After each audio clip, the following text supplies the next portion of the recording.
Om Namo Bhagavate Vasudevaya.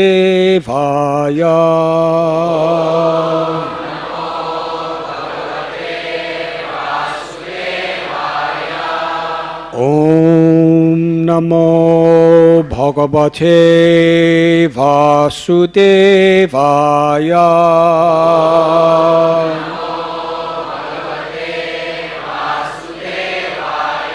Om Namo Bhagavate Vasudevaya.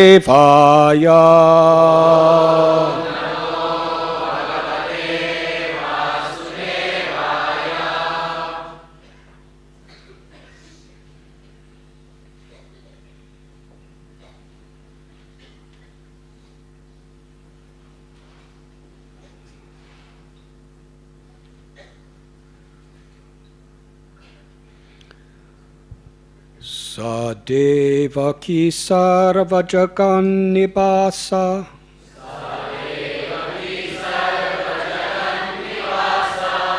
Nivasa bhutha nitaram nareje.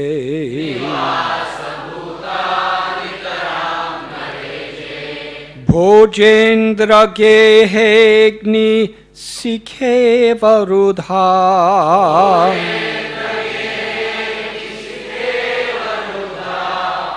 Saraswati Jnana Kale Yatha Sati.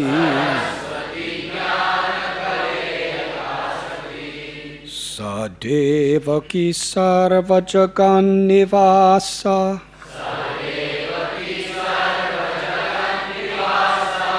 Nivasa Bhuta Nitaram Nareje.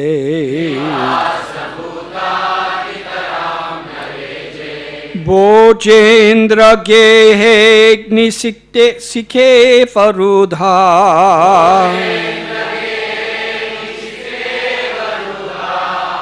Saraswati Jnana Kale Yatha Sati. Sadevaki Sarvajagan Nivasa. Nivasa Bhuta Nitaram Nareje. Bhojendra gehegni sikhe varudha.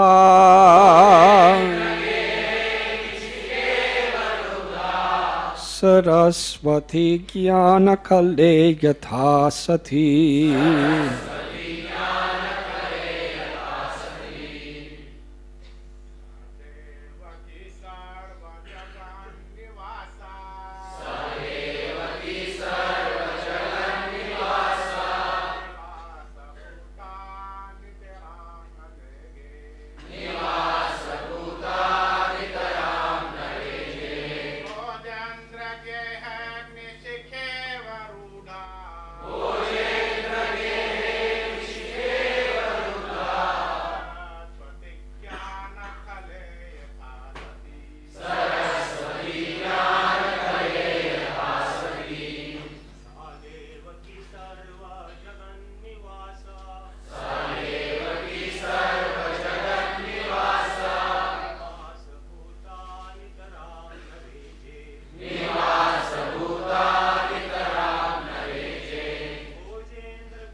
Devaki. That Devaki Devi. Sarva Jagat Nivas. Of the Supreme Personality of Godhead. The sustainer of all the universes. Matstani Sarvabhutani. Nivasa Bhuta. The womb of Devaki has now become the residence. Nitaram, extensively. Na, not. Reje, became illuminated. Bhojendra Gehe, within the limits of the house of Kamsa. Agni Sikha, Eva, like the flames of a fire. Rudha, covered. Saraswati, knowledge. Jnana Kale, in a person known as Jnana Kala, one who possesses knowledge but cannot distribute it. Yatha, or just as. Sati, so being. Devaki then kept within herself the Supreme Personality of Godhead, the cause of all causes, the foundation of the entire cosmos.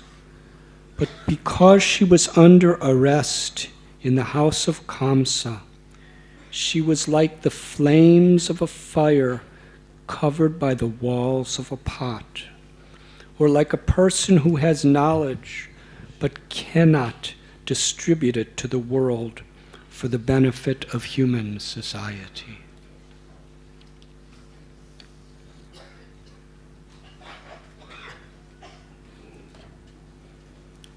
Purport by His Divine Grace, A.C. Bhaktivedanta Swami Prabhupada. In this verse, the word Jnana Kala is most significant. Knowledge is meant for distribution. Although there is already much scientific knowledge, whenever scientists or philosophers awaken to a particular type of knowledge, they try to distribute it throughout the world. For otherwise, the knowledge gradually dries up and no one benefits from it. India has the knowledge of Bhagavad Gita, but unfortunately, for some reason or other, this sublime knowledge of the science of God was not distributed throughout the world, although it is meant for all human society. Therefore, Krishna himself appeared as Sri Chaitanya Mahaprabhu and ordered all Indians to take up the cause of distributing the knowledge of Bhagavad Gita throughout the entire world. Yari deka thari kaha Krishna upadesh, amar agyai guru hoy thari desh. Instruct everyone to follow the orders of Lord Sri Krishna as they are given in Bhagavad Gita and Srimad Bhagavatam. In this way, become a spiritual master and try to liberate everyone in this land.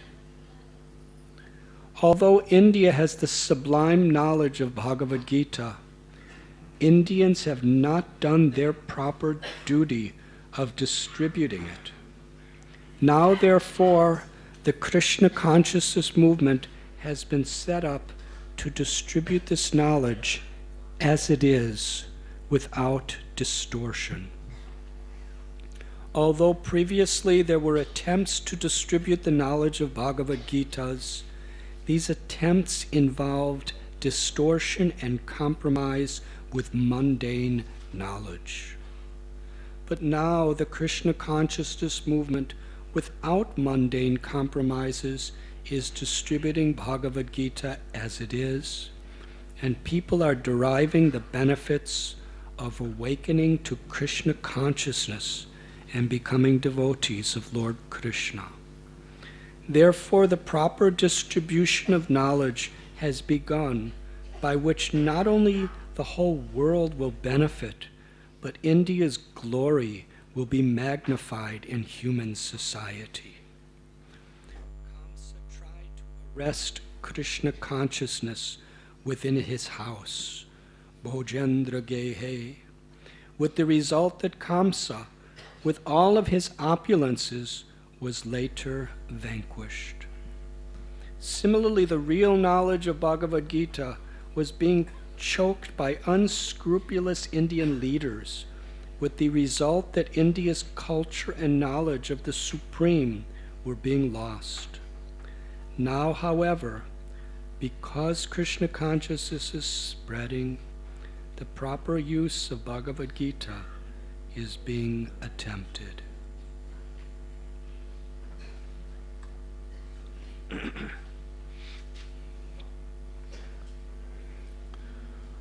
Om Akyantimidandasya Gyananjana Chalakaya Chakshurun Militam Jena Tasmai Sri Gurave Namaha Sri Chaitanya Manobhishtam Sthapitam Yena Bhutale Swayam Rupa Kadamayam Dadati Swapadantikam Vandeham Sri Guru Sri Sudha Padakamalam Sri Gurun Vaishnavamscha Sri Rupam Sagrajatam Sahakana Raghunatham Vitam Tam Sajivam Sadvaitam Savadutam Parijana Sahitam Krishna Chaitanya Devam Sri Radha Krishna Padan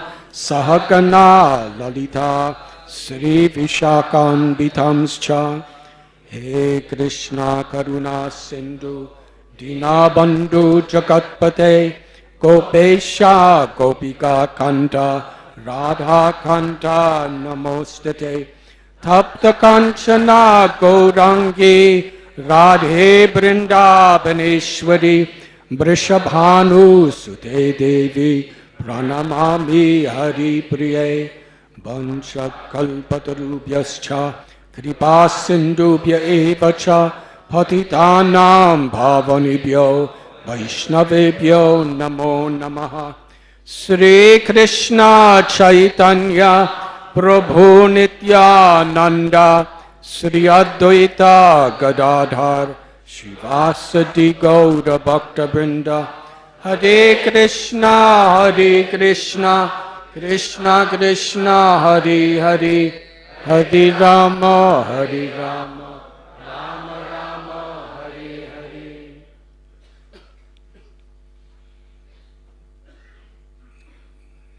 Hare Krishna.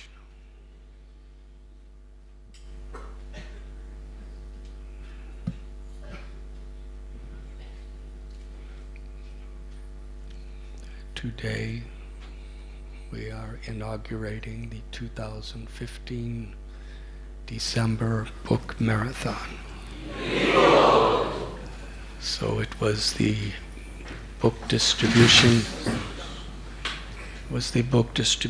department that chose this particular verse and purport today for quite confidential reasons.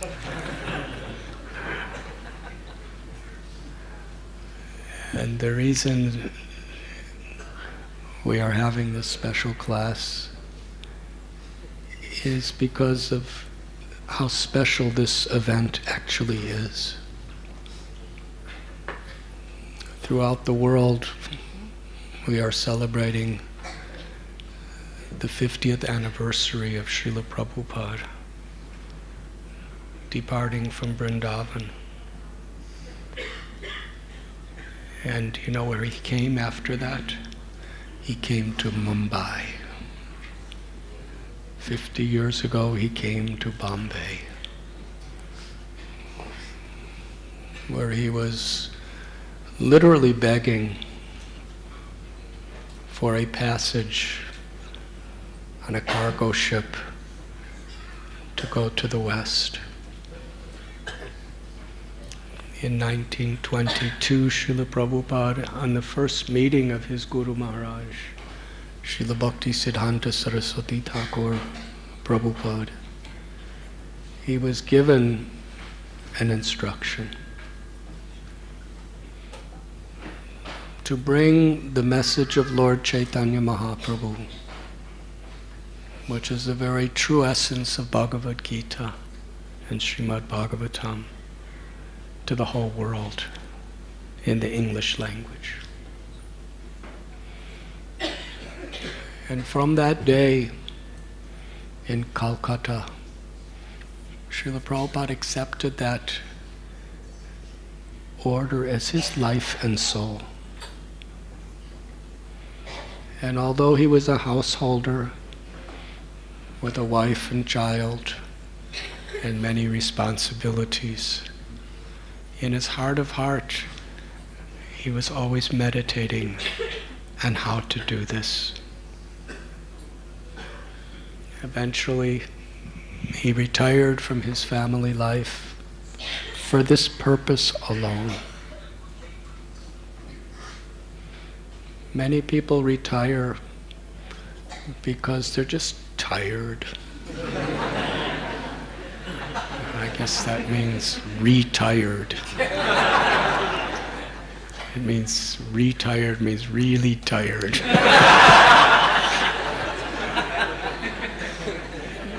Tired of all this mundane activities. But most people retire to do more mundane activities, to enjoy the benefits of whatever you've earned in the past, live a more relaxed life, tour the world, take vacations. Some people just watch television, whatever they do when they retire. But for Srila Prabhupada, his retiring was actually to begin a whole new life. To actually activate what he was preparing himself his whole life to do. To travel the world with Lord Chaitanya's message. He went to Jhansi, and then later he went to Vrindavan. He lived at Vamsi Gopal temple. Little later, took sannyas and was given rooms at Radha Damodar temple. And there,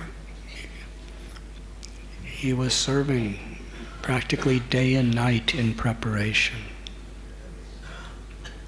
especially in writing his books. Previously, he had established Back to Godhead magazine, and he was personally distributing it, writing for it, editing it, raising the funds to publish it.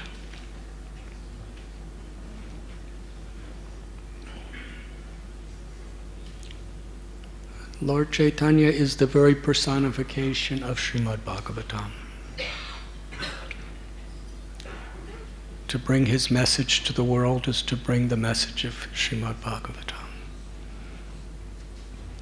So Srila Prabhupada there in the Seva Kunj of Vrindavan, beside the Samadhi and Bhajan Kutir of Jiva Goswami, Rupa Goswami, he began translating and writing purports to Srimad Bhagavatam. Considering its 12 cantos, considering the way Srila Prabhupada was translating, it was to be about 40 volumes. Never been done before, such a translation with the purports of the Acharyas. To begin this when he's in his 60s, very incredible. And he began the Srimad Bhagavatam with an introduction which was a summary of the life of Lord Chaitanya. Because Lord Sri Chaitanya Mahaprabhu, through his life and through the lives of his associates, actually taught us how to live Srimad Bhagavatam. What is the true essence of understanding the Srimad Bhagavatam? And for many years, he struggled so much to publish those books. Just the first canto in 3 volumes.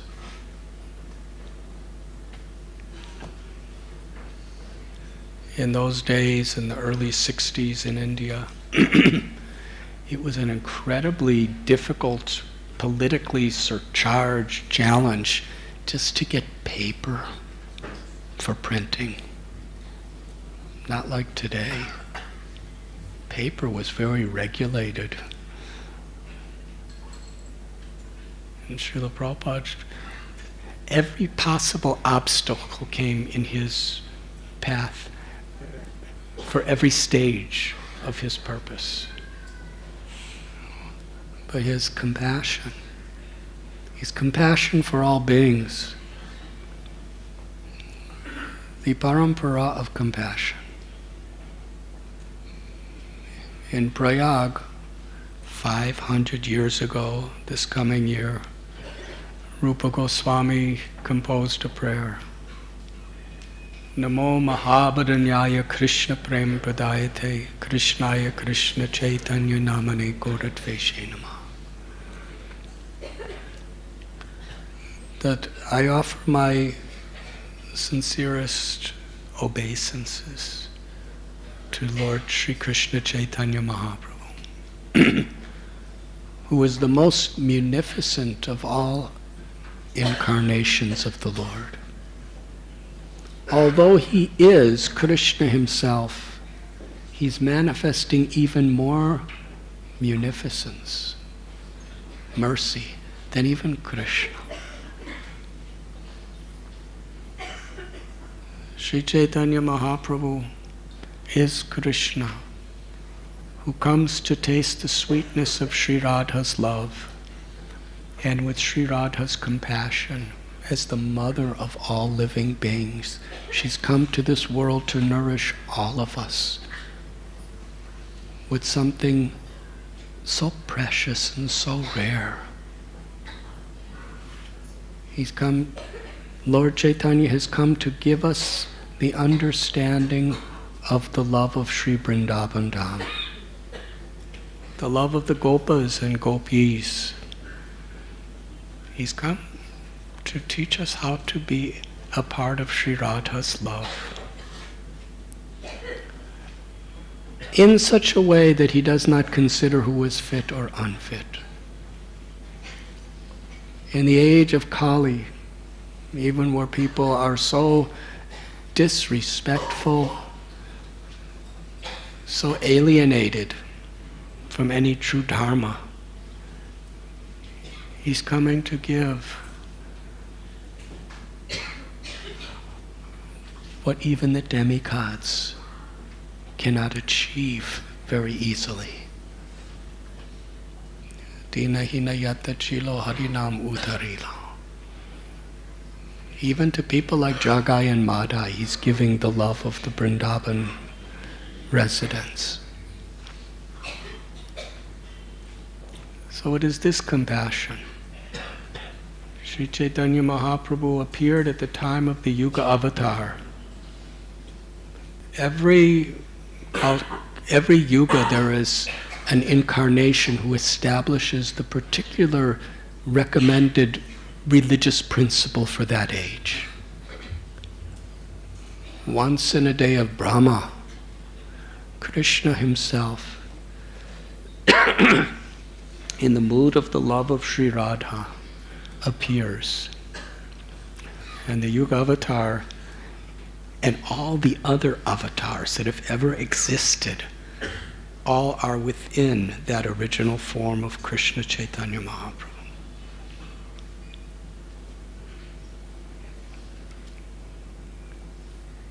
And through the congregational chanting of the holy names, he's giving Braj Bhakti, unalloyed pure devotional service. Prema Dan, the highest treasure of ecstatic love. The parampara of Sri Chaitanya Mahaprabhu is preserving and distributing that love. There are many spiritual teachers who come with their particular realizations of God or the absolute truth. But the Gaudiya Parampara, Brahma Madhva Gaudiya Sampradaya, is especially presenting, as it is, in its fullness, what Sri Chaitanya Mahaprabhu has come to give the world. When Srila Prabhupada was translating, writing purports to Srimad Bhagavatam at Rupa Goswami Samadhi,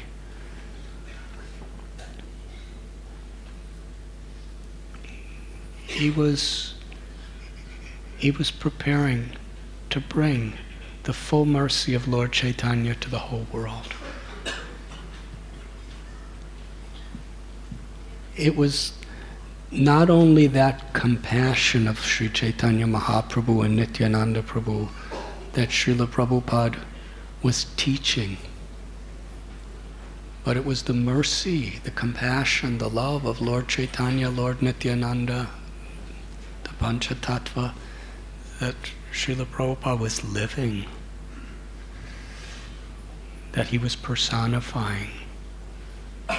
Through his actions, through his words, he was giving to the world.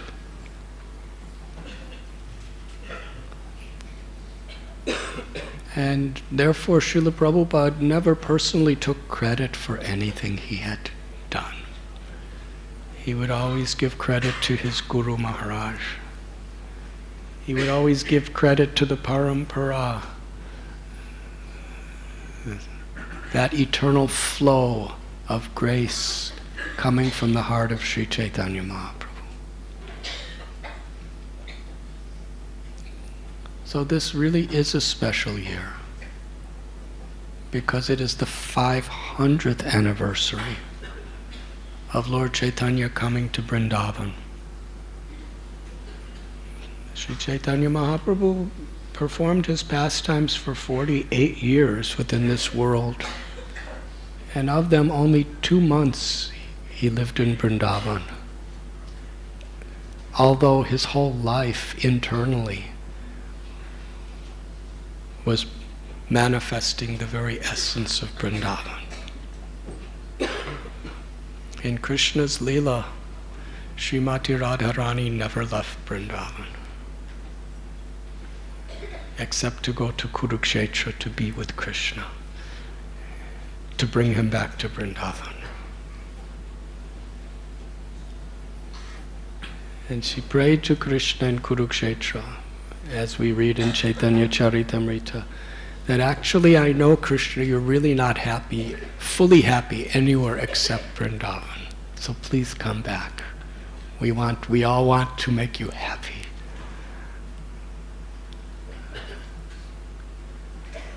But Sri Chaitanya Mahaprabhu, he wandered the whole of India, so many places, revealing the love of Vrindavan. 500 years ago, in the month of January, that's coming, Sri Chaitanya Mahaprabhu went to Prayag. So it is the 500th anniversary of Lord Chaitanya instructing Srila Rupa Goswami. For 10 days on the bank of the Ganga. And after Prayag, he went to Varanasi. It is the 500th anniversary of Lord Chaitanya giving Prema Bhakti to Prakashananda Saraswati and the Mayavadi sannyasis. It is the 500th anniversary coming of Lord Chaitanya, 2 months instructing Srila Sanatana Goswami. And Lord Chaitanya, as far as we have learned, he only personally wrote the Shikshastakam, the 8 prayers that we still have. But yet he based his movement on transcendental literature. Those literatures were especially written by Rupa Goswami and Sanatana Goswami. Lord Chaitanya instructed them. He gave them his whole heart with his teachings. 500 years ago, Lord Chaitanya himself said that although Rupa Goswami is so learned, he was coming from such wealth, from such aristocracy, he had such power and influence, he always felt himself lower than the straw in the street. Such worldly opulence, yet so genuinely humble. He was truly Trinadapi Sunichena, Taror Ibasahishnuna, Amani Namanadena Kirtaniya Sadahari. And therefore Lord Chaitanya told his devotees in Puri, when I saw his qualities, I embraced Rupa Goswami. And I empowered him to fully understand the very internal love and compassion of my heart. I fully empowered him to understand the message of pure Krishna consciousness and to distribute it with a full awareness of my own love and compassion for all beings. And similar with Sanatana Goswami. So the great heritage and history of the books of the Gaudiya Parampara, taking the essence of the message of Lord Chaitanya, which was all based around the Srimad Bhagavatam, expanding and expounding the message of Srimad Bhagavatam.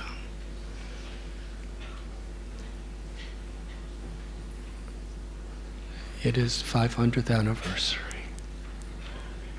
And 50th anniversary where Srila Prabhupada, after completing the first volume and the life summary of Lord Chaitanya, he departed from Vrindavan and came to Mumbai. He spent a lot of time around here.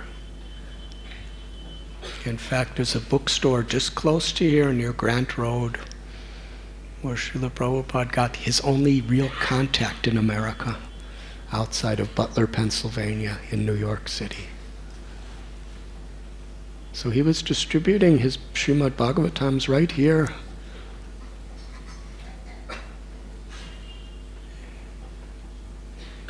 He lived in this area for some time.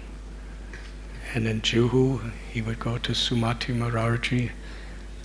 And somehow he convinced her to give him a free passage on the MV Jaladuta. So 50 years ago this year, he went on a mail train. That means the slowest of all trains and the cheapest of all trains, to Calcutta. 50 years ago, he went to Sri Mayapur Dham, to Srila Bhakti Siddhanta Saraswati Thakur Prabhupada's Samadhi Mandir, to pray for blessings, to carry out this service. And 50 years ago, he boarded the Jaladuta. 38 days across several oceans, seas, continents. And he came to America. And he explained how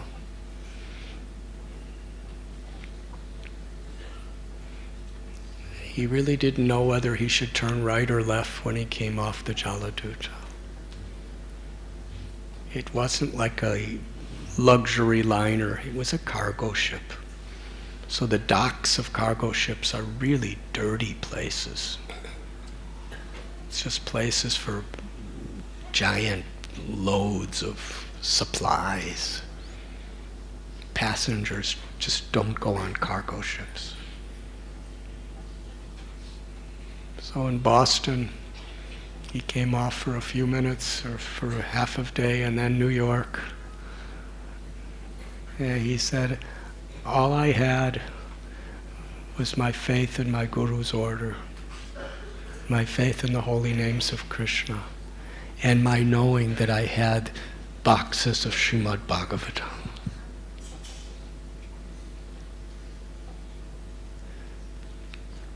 After preparing himself and studying what American psychology and lifestyle was from Sally Agarwal in Butler, Pennsylvania, he came to New York City. And he had no money. He came with 40 rupees, but it was impossible to exchange a rupee outside of India in 1965. So he had nothing. His only way of surviving was to sell some of his books.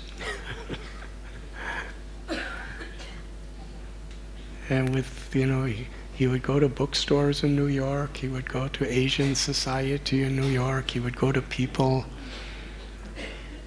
He sold a copy to the captain of the Jaladuta, so he had a few dollars.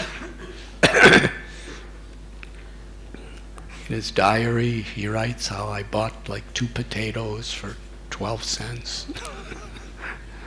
He was very meticulous. When you have so little, everything is very important.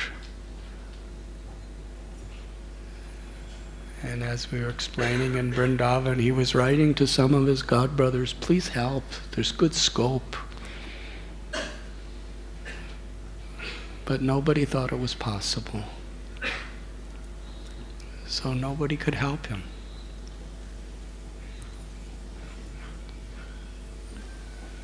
So in this way, Srila Prabhupada, 50 years ago, he established this worldwide society, the age of 70, all alone.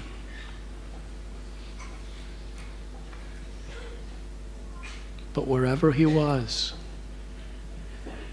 whether he was in Vrindavan, whether he was in the Bowery, whether he was at Dr. Mishra's little room that he was given, most of his time he was simply doing his translations.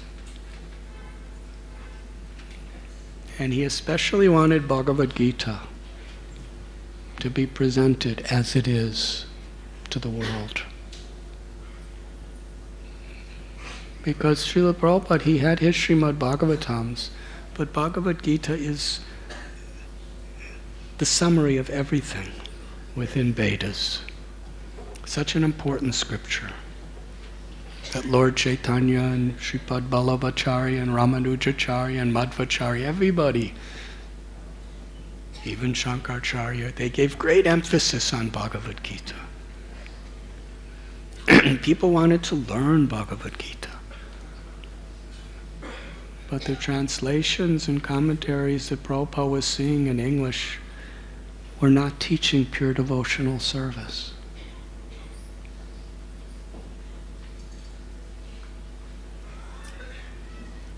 And there's a beautiful story. Srila Prabhupada worked so hard. He was just sitting in his room for hours and hours and hours and days and months.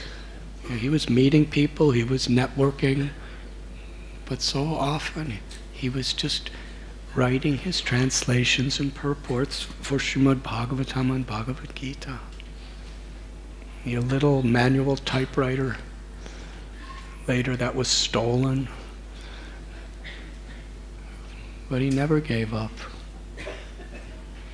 And when the manuscript from Bhagavad Gita was complete, he gave to Brahmananda Prabhu, who just passed away earlier this year, and told him, asked him, please try to get this published.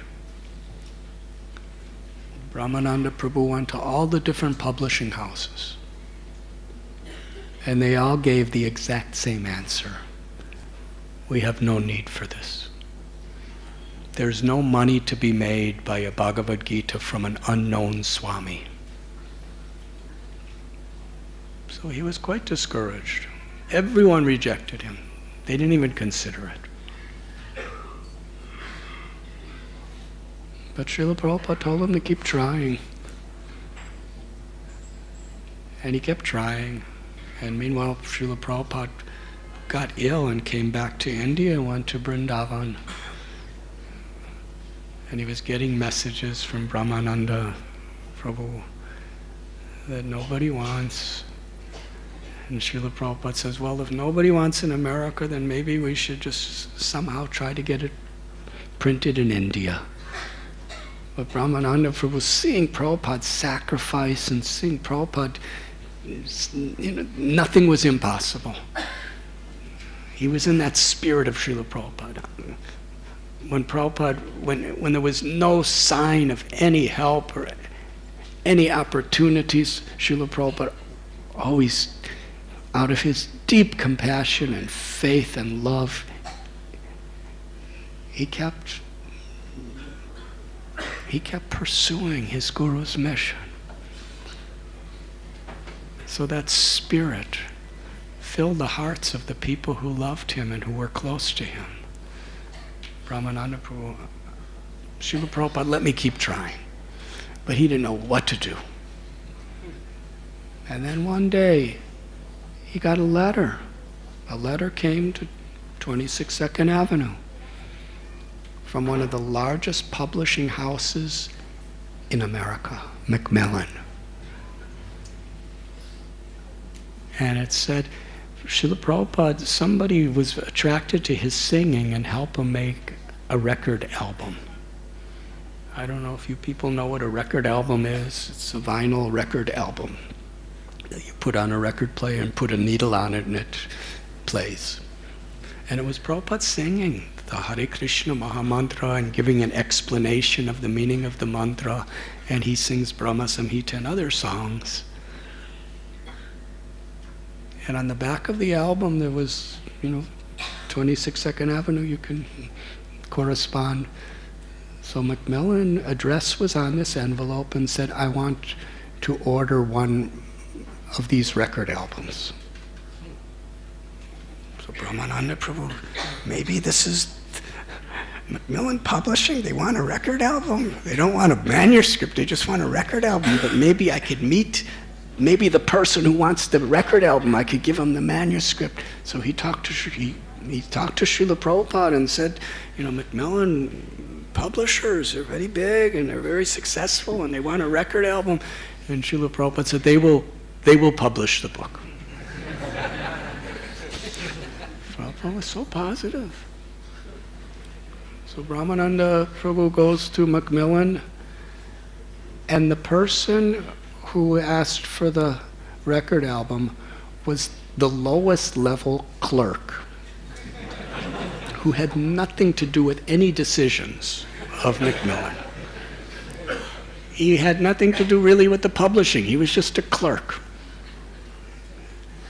And he said, I live somewhere else, but I knew this was a convenient address, and I just work here as a clerk. I have nothing to say about anything, but, please, I just wanted you to deliver the record album. So Brahmananda Prabhu understood there's no use trying to give him the manuscript.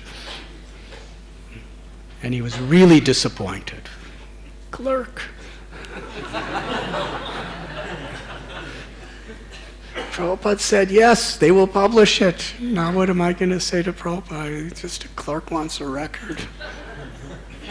And as he was like that, somebody else happened to come in. And the clerk said, oh, this person, he happens to be the senior editor for Macmillan.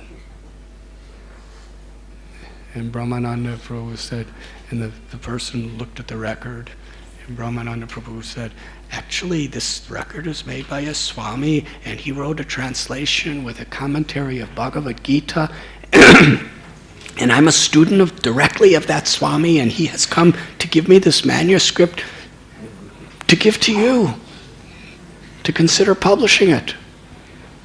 And the person said, just today I had a meeting with my editorial board, and we're doing a series on religious books from various religions, and we were saying we don't have a good translation of Bhagavad Gita.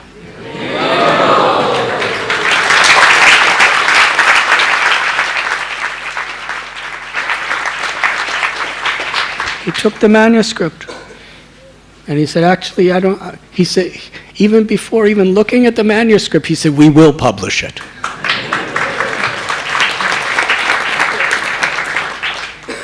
So it was published. Very small little purple book, Bhagavad Gita as it is. And it sold so nicely. Record-breaking. But they condensed it. So Srila Prabhupada convinced the Macmillan Company to do the full commentary, which was about 3 times bigger at least. And they did. And it broke every record of distribution of Bhagavad Gita in the history of the world, practically.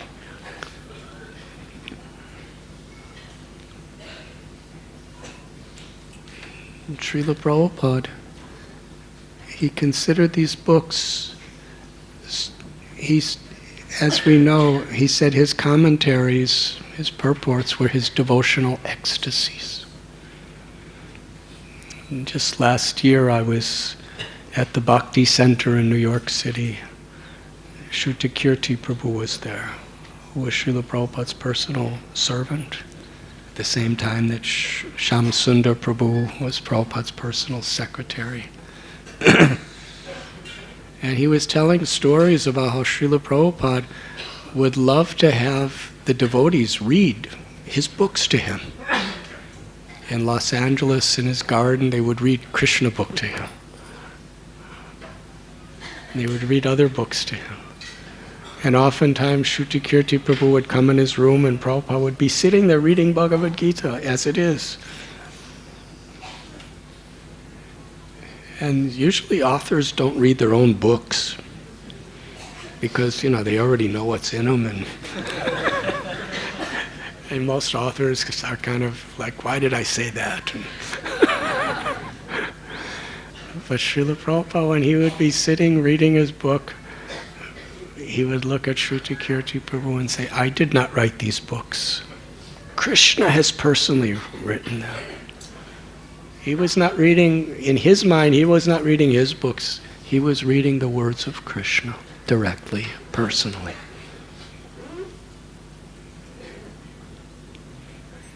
And we find this same principle in our Vaishnava literatures. Krishna Das Kaviraj Goswami, he writes in Sri Chaitanya Charitamrita. He began writing this great book by the order of the Vaishnavas. And by the mercy and blessings of Madan Mohan and Rupa Goswami and Raghunath Das Goswami. He started writing when he was in his 90s. And he said, I'm practically blind. My body's shaking from old age and invalidity.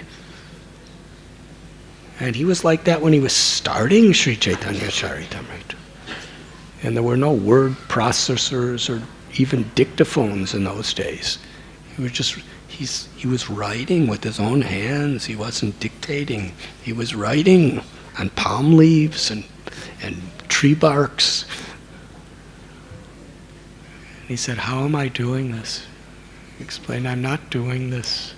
This is Lord Chaitanya and Lord Nityananda writing through me. And that was Srila Prabhupada's mood. He would study the commentaries of the great acharyas, and in his prayer and in his love and in his devotion to his Guru Maharaj, Krishna wrote through him. Lord Chaitanya's message came through for the whole world. And hundreds and millions of those books were distributed. But it was very important to Srila Prabhupada. And in this purport today, this beautiful story is being used as an analogy. Devaki and Vasudeva, they were chosen by the Supreme Personality of Godhead to be his mother and father. In the most incredibly exciting, adventurous, scary ways. Shamsundar Prabhu was explaining yesterday how much excitement Krishna manifests around his pastimes in this world. How did Devaki and Vasudeva first find out that Krishna is going to be their son? They're on their marriage day. And Devaki's cousin brother, Kamsa, is so affectionate in his own egoistic way to his sister. Material affection is just a thin layer of what we call love. But as long as there's selfishness and ignorance of the nature of the soul and the nature of God, the love of this world, different degrees of veneers, of just little layers, doesn't go very deep. So he was really emotional. My sister's getting married. This is so nice. I want to make her happy. I will personally drive home. Now he was like a crown prince, Kamsa. For him to personally drive them home to Vasudeva's, residence, it's really an offering of love. But then the announcement came, Kamsa, you are a fool. The 8th son of Devaki, the 8th child of Devaki will kill you. So that's how they found out. And Kamsa was so angry, he grabbed her by the hair, he drew his sword, and he was about to cut off the head of his sister. He would have done it, but Vasudeva was trying to stop him somehow or other. He was speaking philosophy, he was speaking logic, he was speaking moral principles, he was speaking, what's just basically best for his well-being. But Kamsa could not hear anything because his ego was so great. And he was afraid. He was so powerful. Just see. Kamsa, each one of his arms had the strength of 10,000 elephants. And these are Dwapar Yuga elephants.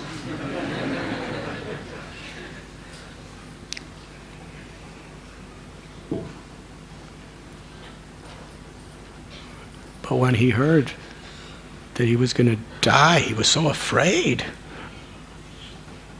He was going to kill his own sister.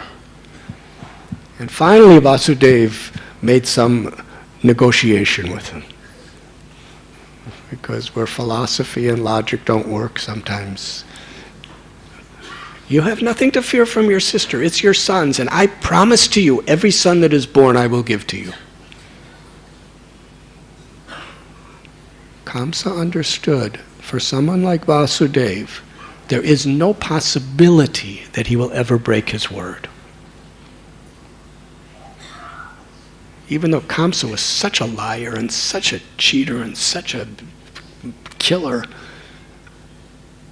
he had faith in the words of Vasudeva. Because he knew Vasudeva had a pure heart. So eventually, the first child was killed by Kamsa.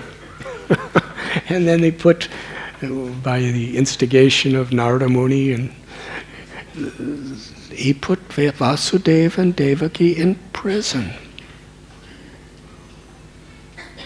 And 6 daughters were killed in the, 6 sons. 6 sons were killed in the prison.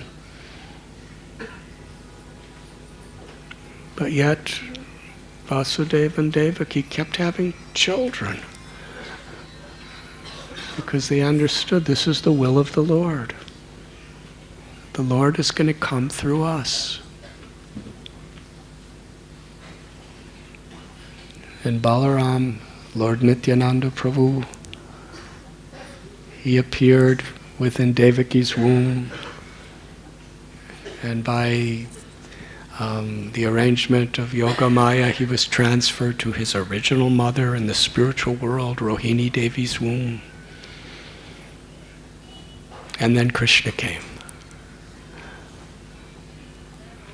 And it is described here that Krishna is in the heart, in the womb of Devaki. And Devaki is in a prison house with shackles on her body, behind bars, with solid stone walls, with ferocious guards constantly surrounding them. This is the way Krishna is going to be born in the world. He didn't make it easy for Devaki and Vasudeva.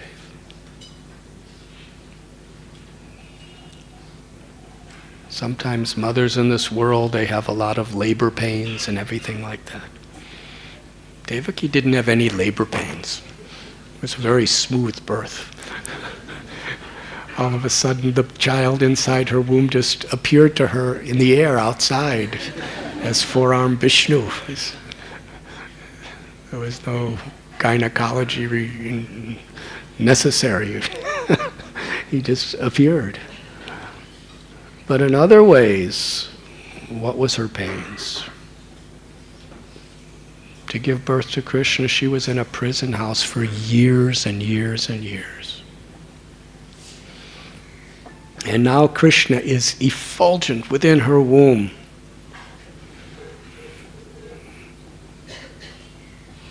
But surrounded by the stone walls of a prison, demoniac guards, under the captivity of Kamsa, the greatest of the demons. And the example is given of knowledge that is not distributed.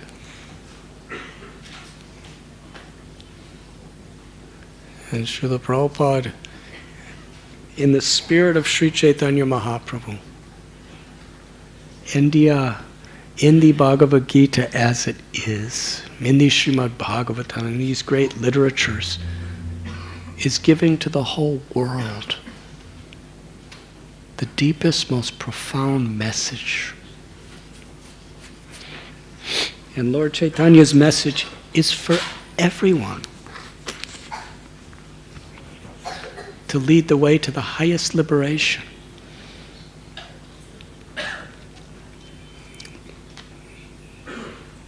And to suppress this knowledge, to have this knowledge and not distribute it, it's like in complete darkness for a lamp, a beautiful flame that gives light, to keep it covered by a pot.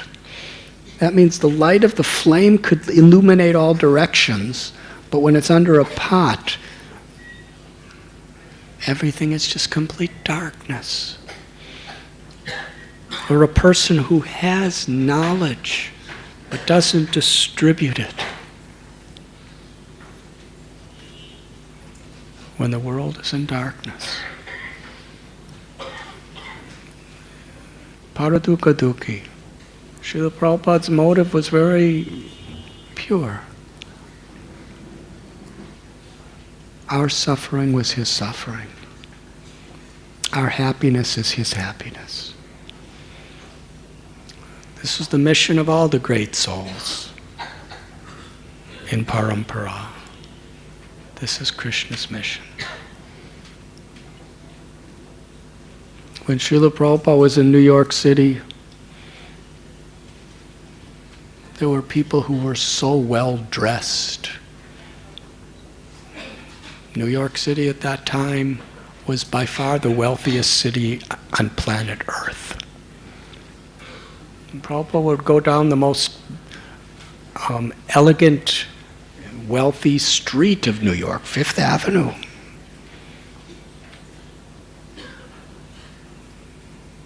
Just a simple flat cost millions and millions of dollars. What to speak of now, tens of millions of dollars. And big, beautiful cars. In those days in India, 1965, what kind of cars were in India? There were practically no cars. When I came in 1970, there was just some ambassadors and Fiats. And I remember, I never got to ride in them because I never had any money. But when I would look at them, I would think, ox cars are much better. And here's limousines and big, beautiful, spacious cars going down the streets and elegant buildings and skyscrapers. And people dressed so nicely with jewelry and jewelry stores. And Prabhupada just had little white plastic shoes. He was wearing the robes of a sannyasi, just little saffron cloth. He was living in a room without even any windows, without an adjacent bathroom. And it was just kind of given to him in charity for some time. He had nothing. But he wasn't thinking, I want what these people have. He was crying with compassion for these people. They don't have Krishna. They have all this money, and they have all this beauty, and they have all this fame, and they have all this academic knowledge, and they have all this sense gratification, like unimaginable to people of India at that time. Now it's imaginable. India has changed a lot. But he was thinking, without Krishna, what is it? Kamala dala jala jivana talamala. All the happiness of this world, all the wealth, all the power, all the pleasures, all the relationships are nothing more significant than a drop of water on a lotus leaf. At any moment, it's going to slip away and be gone forever. But yet people in this durlabha manava janmalobhya samsare, in this rare human form of life, they extend all their energy, everything, just to try to accumulate some of these fleeting little drops of water. We're thinking, my bank balance now, I'm so wealthy, and I have such a nice house, and I have such a good education, and I have such a future, and I have such a family, and I have such a beautiful wife or handsome husband, and so many things like that. And all the different ways we enjoy through entertainment and through acquisitions. But actually, they're no more significant than a drop of water on a lotus leaf. Because they're going to be gone in a moment. 100% they will be gone in a moment. As we get older, we realize how fast these moments actually go. We lose it in this life, or we lose it at death. The inevitable. And even when we have it, there's so many anxieties and so many frustrations, and nothing really gives us real fulfillment. Prabhupada had ecstatic love of Krishna in his heart. And he saw the emptiness, the shallowness, the futility of material life, even in its culmination of glamour. He didn't want what they had. He wanted to give. And that's why he was writing these books. This knowledge is so important. Kali means darkness. This is Kali Yuga, the age of darkness. And Krishna explains, and in Srimad Bhagavatam and Bhagavad Gita, it compares to the knowledge as light that illuminates. The light of this knowledge illuminates the world.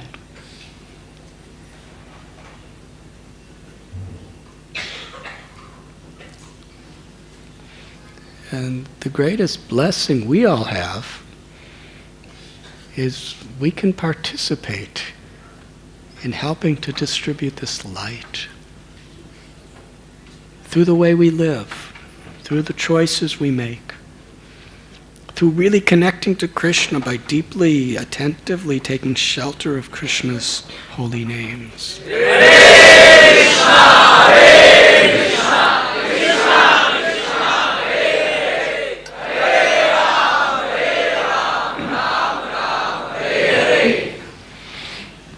In one of the very special ways that Srila Prabhupada personally requested each of us to help him spread this light is through distribution of his books. And our book distributor people, they have so many stories, devotees all over the world and devotees here, about how people have been completely transformed by connecting with Lord Chaitanya, Rupa Goswami, Prabhupada's mercy when they receive this knowledge.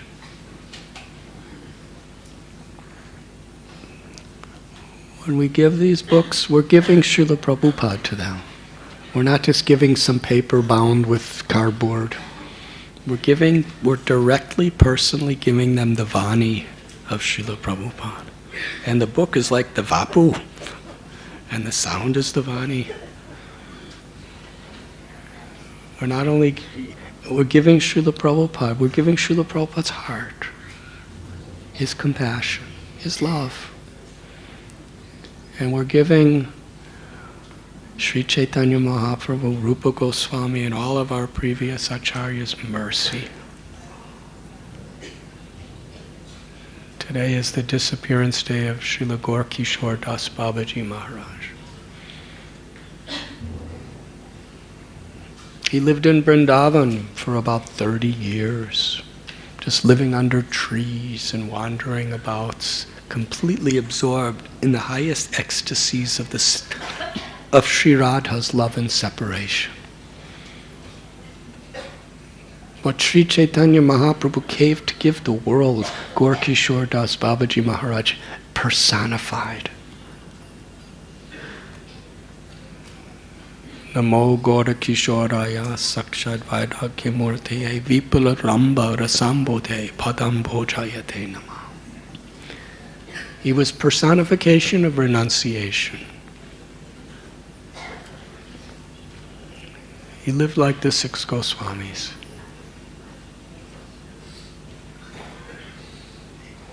He would go to crematoriums where bodies were burnt.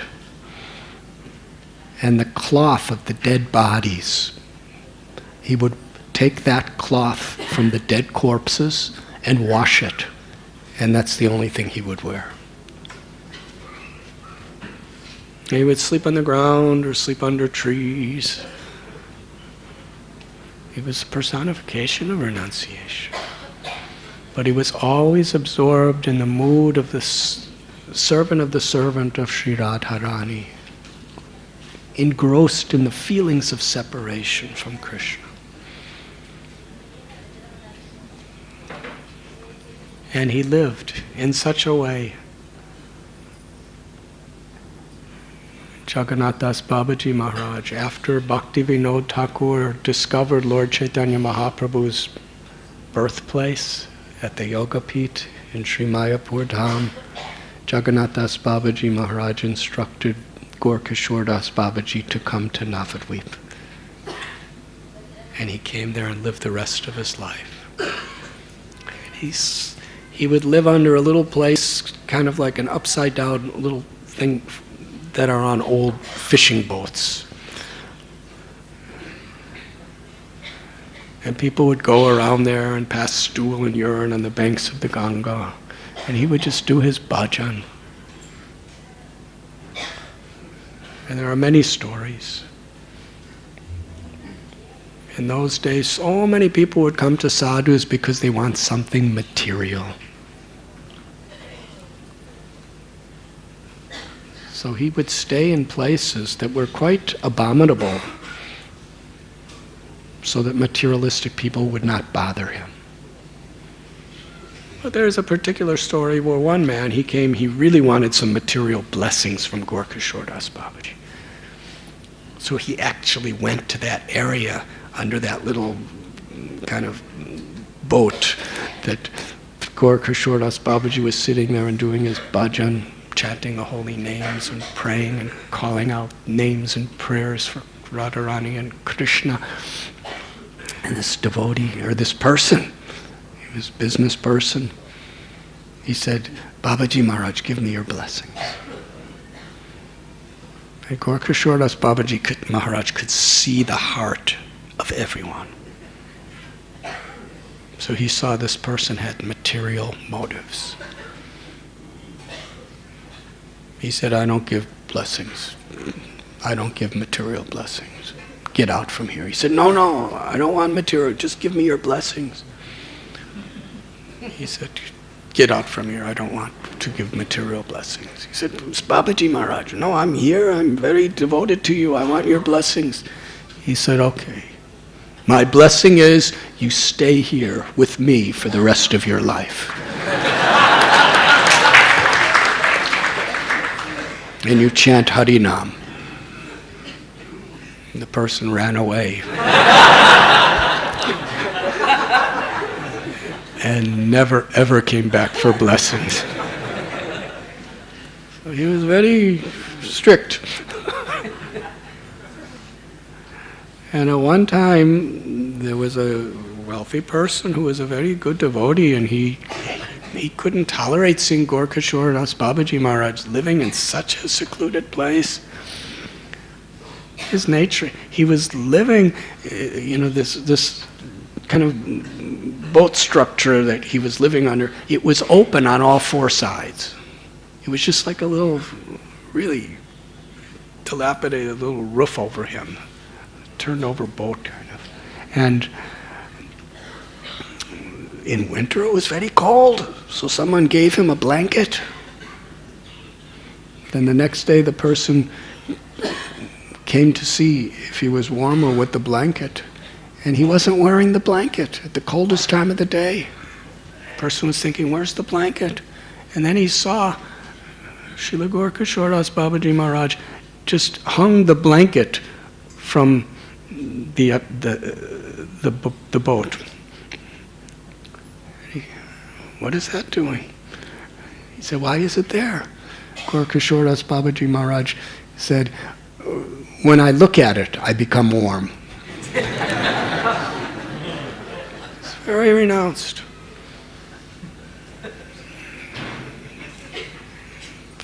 People would give him some rice. He would just take the rice and soak it in Ganges water.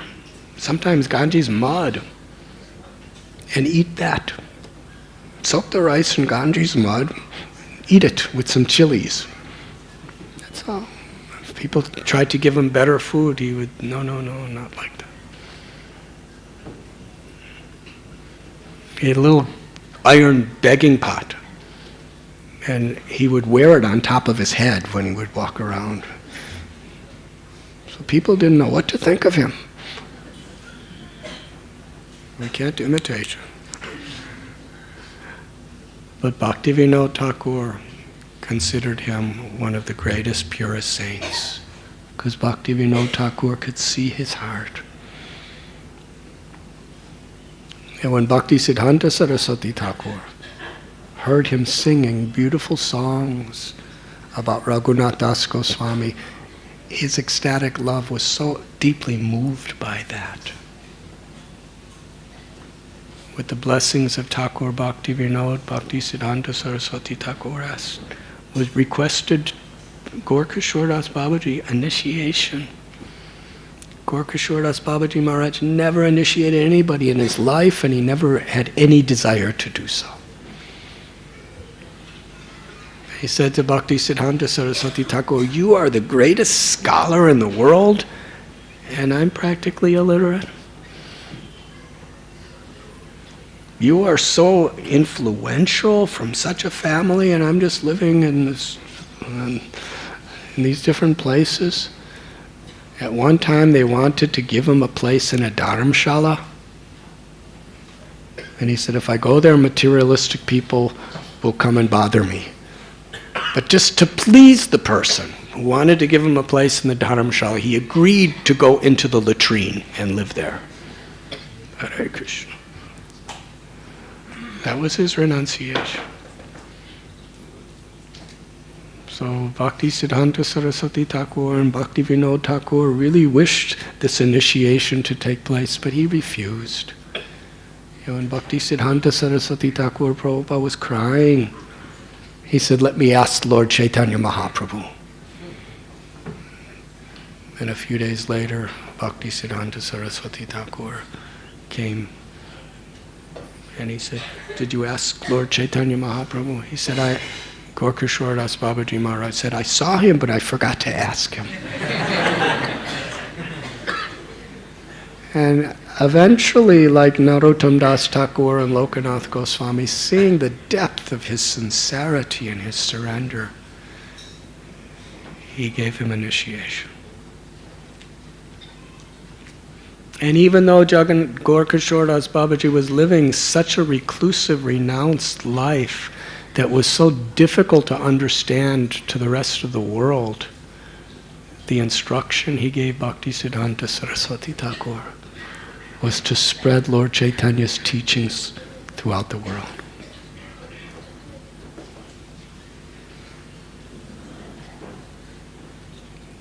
And Bhakti Siddhanta Saraswati Thakur, he established temples, and following his father Bhakti Vinod Thakur's way of preaching, he established printing presses. He called the printing press the big mridanga, the brihat mridanga, because you can have kirtan and within the temple or maybe within a block away, people could hear the kirtan. But with the books, the sound of Krishna's message can go throughout the whole world.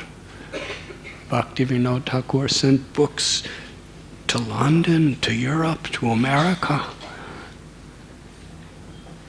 Message of Lord Chaitanya. So this was very much the heritage that they have given us. And Bhakti Siddhanta Saraswati Thakur was printing and distributing so many various different literatures. And when Srila Prabhupada had that historical meeting with him at Radha Kund, Srila Bhakti Siddhanta Saraswati Thakur Prabhupada told our Prabhupada that if you ever get funds, print and distribute books. That is the message that has come down from the time of the 6 Goswamis. Rupa Goswami, Sanatana Goswami, Jiva Goswami, Raghunath Das Goswami, Gopal Bhatta Goswami, they wrote books. And those books were given to Srinivasacharya, Narottam Das Thakur, and Shyamananda to have them copied and distributed. And there's so many, such beautiful stories describing the challenges that they endured in doing so. So Srila Prabhupada, that instruction he received at Radha Kund was so much the flow of mercy coming through our parampara. And Srila Prabhupada shared that same instruction with us and gave us the opportunity to be a part. So this year, being the 500th anniversary of Lord Chaitanya's teachings to Rupa Goswami, Sanatana Goswami, the 50th anniversary of Prabhupada coming with his Srimad Bhagavatams on the cargo ship to America. It's a very special, all over India, devotees are very enthusiastic to participate in this wonderful pastime. At Radha Gopinath temple, we have everyone is so enthusiastic and so pure-hearted, at least in my eyes. On behalf of Srila Prabhupada, our Parampara, I invite you to enthusiastically participate during this special month. And Baladev Prabhu, is there anything else you want me to say?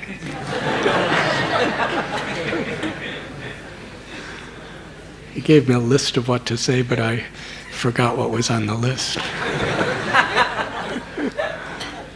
So I didn't say anything on his list, but I spoke from my heart to all of you.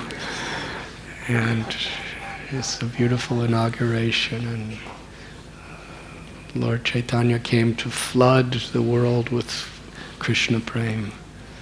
And this is a special way that we have an opportunity to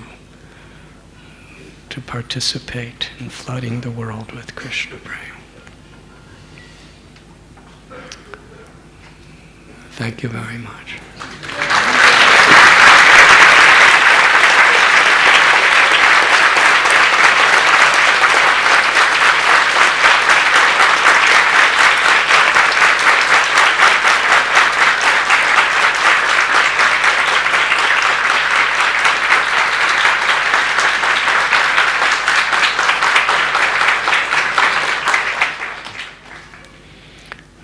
Would you like to speak something? Should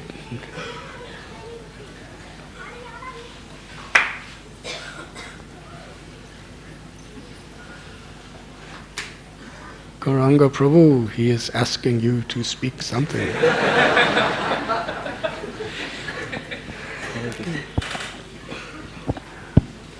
Actually, it was Gauram Prabhu's idea that we should increase our score because Gauram Prabhu's... Speak louder and clearer because we cannot understand what you say. Maharaj, we are very thankful to you that you gave your valuable time to speak on Book Distribution Marathon, and we are all inspired to do something this particular December month, and we will keep you updated about the scores when you come back again. Hare Krishna. One of the beautiful opportunities there is in such services that Srila Prabhupada and our acharyas have given us is to do it really well requires great unity among us.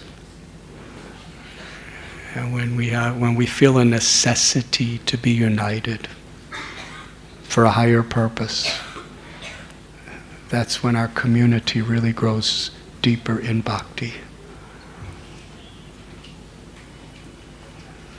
And I really see it in that way, that these are the most blessed opportunities to really unify all of us. We all have our ideas and we all have our egos to some extent. We all have our differences. We all have our natures. But to unite on a higher principle.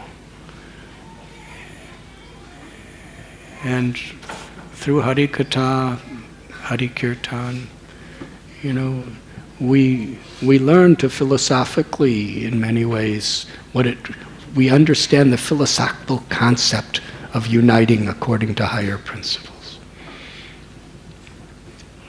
But such efforts like this are really practical ways where there's an absolute necessity for us to unite on higher principles to do it right. And the more we're united to please Srila Prabhupada, to please Sri Radha Gopinath, the more individually and collectively we receive divine grace. And we grow. We grow in true bhakti. This unity, which takes a lot of humility, a lot of forgiveness, a lot of tolerance, a lot of sincerity. Any fool can fight. I'm better than you. But when Vaishnavas unite on a higher principle, that means they're sincere. That means they really want to please their gurus. Otherwise, fighting means they just want to please themselves. Because the gurus, they understand this type of conflict is the worst enemy to the spread of bhakti. So this is a beautiful opportunity for everyone to really be united for a really higher cause. And part of that unity is whoever does what, however big, however small, we really appreciate. Whether it's the little squirrel or spider or Hanuman. Hanuman appreciated the spider, and the spider also appreciated Hanuman. Hanuman was not arrogant, thinking, I'm doing better than you. And the spider wasn't envious. I can't tolerate you're doing so much and I'm doing so little. The spider was absolutely thrilled that Hanuman's doing so much for Ram. And Hanuman was thinking, he was absolutely thrilled that the spider was doing as much as him in Ram's eyes, because he was trying his best. So real unity is when we really are well-wishers of each other, and we really are, our happiness is seeing others making advancement, seeing others pleasing our guru, seeing others participating and making a sincere contribution. When we appreciate each other, and competition is just to help others to become more enlivened, to do more. It's not to stomp on people's heads and do better. So this type of unity brings about real Vaishnava relationships. And Srila Prabhupada gave us challenges that unless we're really united, we can't do it very well. And those challenges are great blessings because they give a sense of necessity to focus on the importance of serving together, appreciating one another.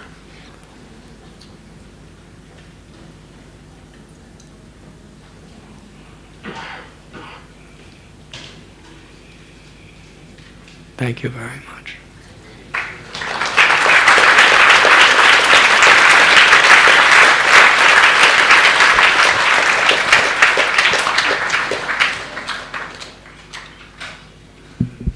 We will have a few minutes kirtan.